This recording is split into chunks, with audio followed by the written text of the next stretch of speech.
What is up, y'all? Welcome back to another episode of FitBizU. I'm your host, Jill Coleman. Gosh, it has been a minute. Okay, so I think the last episode was about 3 months ago, and I do apologize for leaving you hanging, but we were busy in the business. And before we get into today's episode, which is all about just a year in review, I want to share with you guys some behind the scenes at JillFit, some of our goals and which ones we hit, which ones we did not hit, and give you just a little bit of insight into how, at a seven-figure levels, you sort of plan out your year. And so we'll talk a little bit about some of our goals for next year as well. And I hope that you do this as well with your own business. But I have a little anecdote to tell you. So we are now, if you're watching this as a video, we are now doing all of our podcast production in-house. We worked with a company the last few years for FitBizU, and it was great for as long as it lasted. We were with that company for about 2 years. They got us off the ground. We did, close to 250 episodes with them. And part of what we did with them was just sort of for you guys to know, kind of an exercise in delegation and an exercise in sort of automation.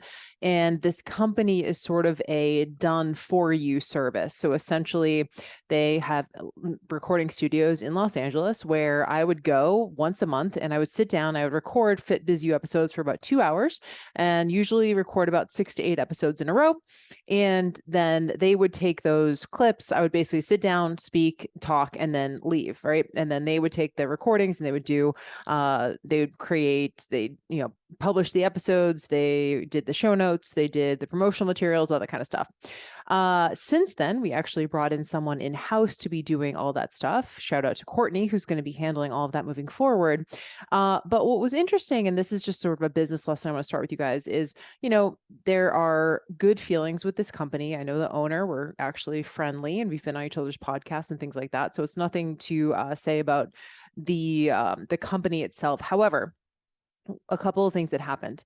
I think it was over the summer, I think it was maybe like September or so, I got a call from Courtney, who's on our team, and said, hey, the episodes you recorded last week in studio were corrupt and we can't use them. And so that was like, 6-7 episodes where, I travel like an hour to go sit down at this recording studio in downtown LA and then come back and prepare and all that kind of stuff. And so, I was bummed for sure because, that's 6 episodes that you have to re-record. And I was definitely bummed, but I was like, you know what? It's business. It's a fluke. It's technology. I know that there are bugs. Things happen. I get it. And so, they apologized, obviously, refunded our money for the recording studio time. And I went back in, I recorded them again. So fast forward about a month and I get a call from the owner and he said, Jill, I'm so sorry, but those episodes you recorded last week, the files were corrupt and we weren't able to use those episodes. It was like 6 or 7 episodes again. And at this point, I sort of like didn't know whether to like just laugh at this, and by the way, I want, again, I'm on good terms with this company. We had a long conversation. Everything's been super transparent. But the reason why I'm telling you this is because one of the core values at JillFit, we've done whole separate episodes on core values. One of our core values is competency. Okay. So as much as I really like the owner of this company and they had done a great job for us for 2 years, and this recording stuff was sort of out of their hands. It wasn't actually under their company. It was like a contractor that they worked with.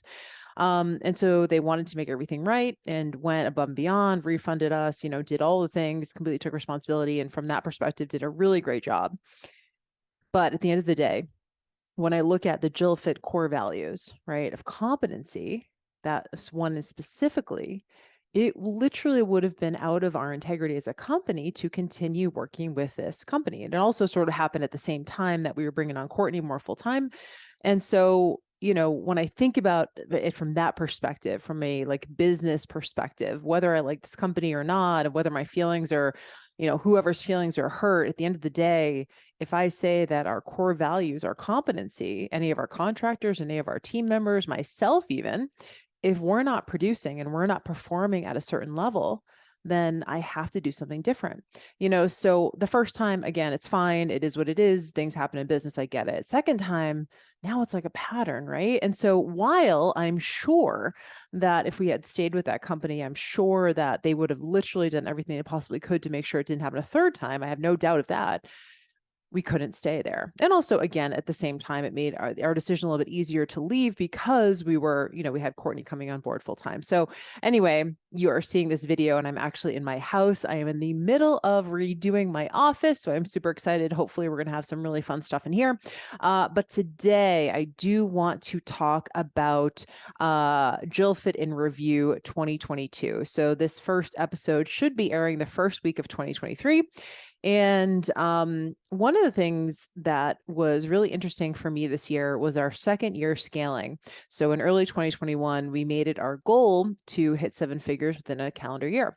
And we did that. We brought on team, grew the executive team to 5 people, brought on 3 additional coaches, some additional contractors, and we grew it to 7 figures last year. And as you know, and I've said this before on these episodes, that I feel like 2022 and 2023 were a little bit of what I call a unicorn year, where, because of the pandemic, I hate to say it, so many people definitely suffered during the pandemic, but for online business, things really went gangbusters. And so we had a lot of trainers jump online. We had a lot of potential clients jump online. Gyms were closed. People are trying out digital solutions more than they ever have. And so a lot of trainers who came online had fast success, and which was great. And it was awesome. And obviously the JillFit business grew as well because of that. And one of the things that I said to my team at the beginning of 2022 was, hey, let's see if we can do this again. Is this just a fluke or can we do this again? And so our goal was, we pushed our goal a little bit more revenue wise, and we had some things that we really wanted to look at. Number one, we wanted to continue getting our back end systems tighter, right? So that was a big goal of bringing on team, was having someone besides me in the back end, really organizing everything from the platforms that we use to the technology we use, the software they use, having everything talk to everything, everything else. And that was a really big thing. We continue to get tighter in our systems this year. We also wanted to scale our signature offer. So our signature offer is FBA. It stands for Fitness Business Accelerator. It is sort of our beginner offer for those who are new to internet business, and her personal trainers, health coaches, nutrition coaches, people like that who want to learn internet business. It's beginner, beginner, beginner. Up until this past year, we'd actually only launched it once a year. And FBA, we just launched it once a year. And last year we decided to launch it twice.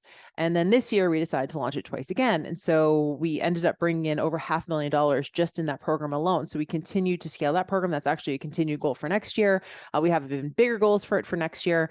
But here's the deal. And you guys have heard me talk about the Ascension model. We've had whole episodes on this. An Ascension model is essentially thinking about what's the customer journey.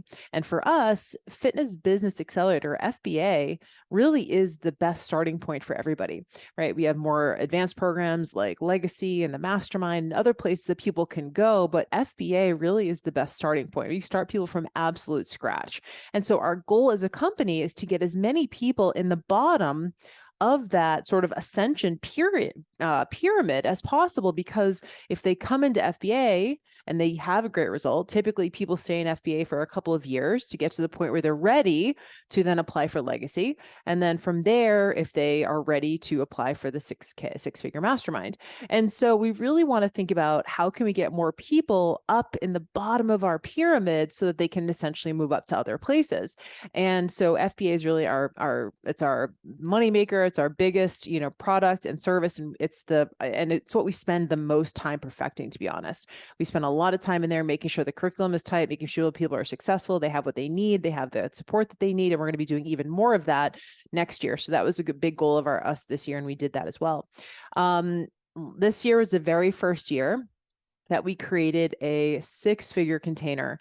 And up until that point, I've run my mastermind now, I think since 2017. I run a mastermind where it's just more of like an advanced, business program. I've run it since 2017. However, it was the first year in 2022 that we made the barrier to entry that you had to be making 6 figures online. And this was a big jump for me because typically I have mostly in the past worked with a lot of beginners, a lot of intermediates. And so I was even wondering if we even had people in our audience that were at a 6-figure level online, right? This is like an online revenue. And I was and this is part of the JillFit rebrand last year, was branding to start attracting more people who are at a higher level of business, especially with JillFit being at a 7-figure level now. I wanted to find people who are ready for those more up-level systems. And I remember saying to my team, I really want to establish this. Our goal was 12 people in this program. It was about $16,000. Wanted 12 people in the program. And I said, you know what? I will do this with even 5 people because I just want to establish the container. I've never put a revenue, kind of barrier on it before. And I said, I really just want to do, I'll do it with 5 people just to start setting the precedent, right? Maybe 5 this year, maybe 8 next year, maybe, eventually maybe 12, 15. We ended up having 13 last year, which is awesome. So in 2022, we had 13 people. We have another 13 this coming year, which is amazing. And so to me, it kind of shows me that we do really truly have this ascension model. We're building that up. So that was really exciting for us. We definitely wanted to repeat, like I mentioned before, repeat our 2022 year, maybe even build on that revenue-wise, which we did. I'll talk about in a second.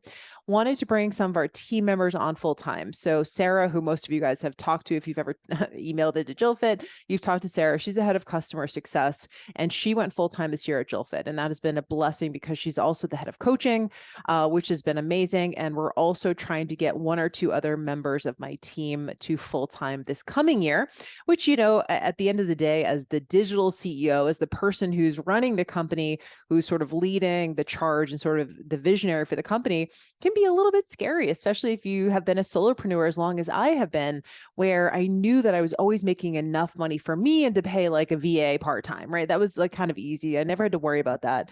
And now that we're having potentially more people come on full time. We're talking about, now we have benefits and W-2 stuff. And we have, now I'm really responsible for these people's livelihood. It's not like, oh, this is a thing they're doing on the side and they have another job. It's like, no, this is their full-time gig. And so the fact that we were able to continue implementing more of these scaling strategies and we're able to repeat the years 2022, 2021, and repeat into 2023, to me, that, is a good sign. And I feel like there's a lot of stability in the business now, and I'm excited for what's to come. We also had our first JillFit team retreat with our 5 executive team members, and that was really fun for us as well. In terms of metrics this past year, really, really great year. And you guys know I'm very big on gratitude. I just don't think that if you aren't grateful for what you have, I don't think that the universe is going to give you any more, because why would they? If you're walking around in scarcity or you're walking around in lack, you're walking around not grateful for all the things you have accomplished, whether or not 2022 was a great year for you or not so great year, was a struggling year or not so. And honestly, either way, I really need you to look at the wins that you did have. Even if you feel like, so many things didn't go well in 2022, ask yourself, what did go well? What are some of the things that are wins for me? Maybe they're not revenue wins, but maybe I had a client, I do have a client in FBA. She's in FBA Live. She's going to be in Legacy next year. Shout out to Rachel. Last week on our coaching call, she said, I made about the same amount of money as I did the year before, but I worked a lot less. And she's a mom, right? She's a mom. She's like, I'm full-time online. I'm quitting all my in-person, and I made the same amount, but I'm working less. And so to me, that's a huge success. The idea that it always has to be about revenue. I mean, I know we talk about numbers and things like that in this podcast, but at the end of the day, I want a lifestyle business. I mean, anyone can make 7 figures if they're willing to work around the clock or willing to pay a ton of money into ad spend. And so you have to ask yourself, like, what's the kind of business that I want? And if you're a busy mom and you want to spend more time with your kids and have more vacation time and have more open space in your schedule, awesome. That's a huge goal. If you could just maintain for at least a year, like Rachel, and then next year she'll grow even more working the same amount. And that's kind of what I said. I was like, okay, so 2023, it's even more revenue, even less time, right? More revenue and less time. So excited about some of our metrics. We hosted 7 live events, which was very fun. Glad we were able to do that now, especially after lockdown. We worked with over 250 digital business owners, so health coaches, personal trainers, group fitness instructors, nutrition coaches. We had some physicians. We had PTs. We had all sorts of amazing wellness professionals that we worked with this year in all of our different business containers. So, and that's like up close and personal. That doesn't even include some of our DIY or self-pay stuff. This is FBA, Legacy, and the Mastermind, which is really exciting for us. We also enrolled over 2,100 people into fitness and nutrition programs. So just straight fitness and nutrition programs. All of our fitness and nutrition programs, for the most part, are $100 or less. So we can do a lot more volume with those. So having people enroll still, I would say that's probably at least a quarter of our revenue still at JillFit. We probably brought in $250,000 last year just in fitness and nutrition revenue. We also have the Moderation 365 certification, which we certified over 50 professionals this year in that cert. And that's one of my favorite things. And that's a huge part, a huge different arm of the business, where we see a lot of people do FBA and then also do the certification because they work really well together. And being a fitness business coach, I do understand the landscape. And of course, I definitely understand the Moderation 365 curriculum. So it's easy for me to help someone with their business when I know exactly what they're teaching and the modality and the methodology they're teaching with their clients. One of the biggest things for us, revenue is great, but one of the things that was really a big goal for me personally was to make sales every single day in the business, and that was a huge piece of it. Having sales come in every day in the business had never been like that before. Up until 2022 or 2021, rather, pretty much we would only make sales if we were actively sending people to a sales page. We were either in launch or we were doing a flash sale or something like that. But now we have a lot of people just coming to we did a complete rebrand, new website. A lot of people just coming to the website, buying things off the website. We have automations going through paid traffic. And we also have a lot more payment plans because we're simply doing more volume of sales. And so that was really exciting for me, whether it was a $25 sale or a $25,000 day. It was really fun for us to see that we could consistently make sales. Even in months where we didn't launch, we were bringing in about $40,000 to $50,000 a month, just even in those months we weren't launching. And that was really exciting for us. So our goal this past year, I had to look it up before I jumped on. Our goal was $1.218 million. So $1.218 million. And I just checked this morning, y'all, and we are at 1.220. We are $2,000, just $2,000 above our goal, and it is December 30th. I'm recording this on Friday, December 30th. We have a couple more days today and tomorrow in this year, and we are $2,000 over our goal for this year. And I can't believe how magic this world is. That is wild to me, to be within $2,000 of your goal for the year is incredible. And so we're grateful for that. We're just talking with the team and really excited about next year. For next year, and I hope that you do this as well, whether you have a team or whether it's just you, make sure you sit down and have some kind of CEO day, right? Even if you're just like, it's just me, I'm just a coach, I'm just getting started, whatever. It's really important. We talked about this a lot, like this as if principle. Even if it's just you and you're just a coach, you're just doing this part-time and you just have a couple of clients, think about, okay, how can I sit down and really think through what this year is going to be, and even put together like a loose calendar. We've done actually whole separate episodes on like how to do a launch schedule for the year, all that kind of stuff. So please go back and listen to those. But if you put together kind of a loose launch calendar, you can kind of think to yourself, okay, what's my goal unit here? What's the price point? You can kind of come up with some numbers. So think to yourself, even if it's just a range, right? So maybe you're like, this year, I would really love to hit 6 figures, or this year, I would really love to hit $75,000, or this year, I'd really like to hit $250,000. Awesome. How is that going to happen? At JillFit, we have goals, and our goals are backed up by the numbers that the goal numbers for each one of our launches. And so look at the actual numbers. Don't just pick a random number, actually itemize things and say, okay, if we launch this twice, we launch this program twice or 3 times, and this is our goal units. Awesome. And then we multiply that by the price point, and this is what we can sort of expect. And so think to yourself, like, what would be like more of a reach goal? And what would be more of like a goal that you're fairly confident, 70, 80% confident that you can hit? And that would be a great place to start. What's our sort of like moderate goal? And then what's our reach goal? And I think, again, when I say we, it could literally just be you. But it's important because, and by the way, you guys, I'm a big like set it and forget it person. Like I had to even look up what our revenue goal was this morning because I don't like keep it in front of me all the time, right? It's not something I'm like constantly checking and constantly refreshing our Stripe account and trying to see how much. It's like literally I had to look up this morning, find it, and then go, wow, we're within $2,000. I hadn't even thought about it. So I'm a big like set it and forget it person. But here's the deal. Then when each of your launches comes up, you think to yourself, okay, here's my calendar, right? Here's our goal. Here's how many leads we need. Here's the price point. Here's the downsells. Here's the upsells. Here's the bump offers, right? Whatever the additional launch stack is. And how are you going to come up with that money? And you probably will hit within range of your goal if you have it broken down like that. And that's exactly what we did at JillFit. We followed our launch calendar, I would say about 85%. We had a couple of things turn in, and that's actually one of our big goals for next year is actually do less launches. I think this year we launched 11 times. So we're trying to get it to maybe 6 or 7 max for next year. That's our big thing is do bigger launches, but do fewer launches and actually have more automations going. So I would say probably about 90+% of our revenue is actually launch revenue. That last maybe 5 to 10% were evergreen sales. Everything else was launch revenue. So we have a lot of space that we can still grow within the business, but it's going to take automations. It's going to take full-time people giving it full-time attention. So anyway, you guys, we're going a little bit long today, but is our first episode back. Wanted to give you just some of the behind the scenes at JillFit, some of the things that we're proud of, and some of the intentions we have for next year. And I hope that you do the same. And this can be a very, very simple exercise, a very, very simple template for you to think, what were our goals last year?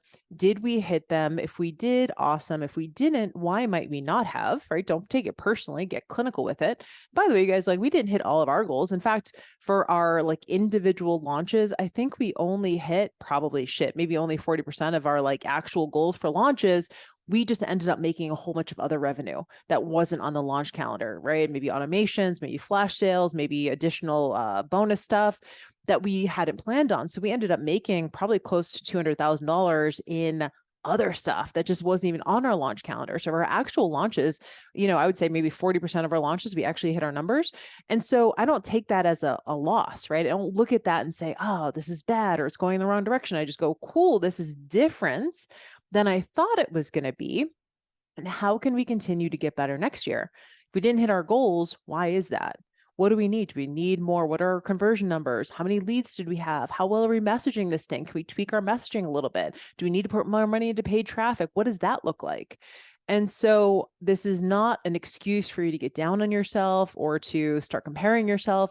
It's an opportunity for you to look at how can I improve? Because you guys, this business development is personal development. And so your business will never be able to grow past your own level of personal development. You as the CEO, the person in charge, the coach, the content creator, your business can never grow above what you're capable of. And really so much of it is how do you deal with some of the losses, some of the problems, some of the obstacles, some of the things that come up that maybe aren't ideal. The problems, right? Like I always tell you guys, there's always be problems in your business, but how you handle them is going to define your future success. And if you can't handle small problems and beginner problems, how are you possibly going to handle intermediate or advanced problems? And that's always what I'm thinking to myself, and now the problems that we have or the different types of problems we have is my tone sets the tone for the entire team. So if I get emotionally hijacked and I get upset and I get, emotional and I have that sort of up and down roller coaster and my team sees that, what do you think they're going to think? Right? They're going to start now getting anxious. They're going to start now worrying. They're going to start now thinking this is all bad. And so it's really important that I set the tone, even in those moments where I do have uncertainty, or I do feel insecure, I do feel a certain way. Right? I need to show up for my team. So that's the next level is how am I holding it down for my team members? Because they're taking a cue from me. And so all of these things are important things to think about. So maybe just take a little bit of time, set your timer on your phone for like 30 minutes and just write, right? Just write what your intentions are, what you're excited about, what you want to do next year. And don't just stop with excitement and passion, right? Now it's almost January 1st. Everywhere you look on social media, everyone's like, next year is going to be the best year. And I'm like, I hope it is. I really do. But it's not going to be on excitement alone. Just not. I did that in 2018. I was so excited. I joined this huge mastermind with like the who's who of internet business. I'm like, this is going to be my year. Y'all, I had no fucking strategy. So you want to think to yourself, yes, I want it to be my best year yet, but what are you going to do differently? How are you going to show up differently? Consciously, how are you going to make different decisions in your business? Because you need a change to change. And so it can't just be more of the same. and then you just cross your fingers and hope that something will change in the business. You have to be very conscious about how am I making decisions and how am I doing things different, whether it's hiring someone, whether it's using paid traffic, whether it's, really committing to getting better at business skills. Maybe it's getting a new platform, starting a podcast. Maybe it's getting better at your messaging. Maybe it's getting better at copywriting. What are you willing to do differently to have a different outcome? Because change doesn't happen spontaneously because you're excited about a year. It happens with consistent and committed change to doing things differently. Good. All right, y'all. That is all I have for you. So welcome back. Super pumped to be back. And we are going to be getting on a regular schedule twice a week. And y'all, we do have Fitness Business Accelerator FBA starting very soon. If you are not on the waitlist, please go to JillFitFree.com/FBA-waitlist. That's JillFitFree.com/FBA-waitlist. That is the waitlist for the next round. We're going to be enrolling that in April. However, we have a really exciting new thing that we're going to be announcing very soon for those on the wait list, and it's going to give you an opportunity to work with me for an additional 3 months completely free as part of FBA. So anyway, get on that wait list if you're not there. And again, FBA is for my more beginner level students, health fitness professionals who want to learn and grow their online business. That is it from you guys. Hope you have a great rest of your week, and I'll talk to you soon. Bye.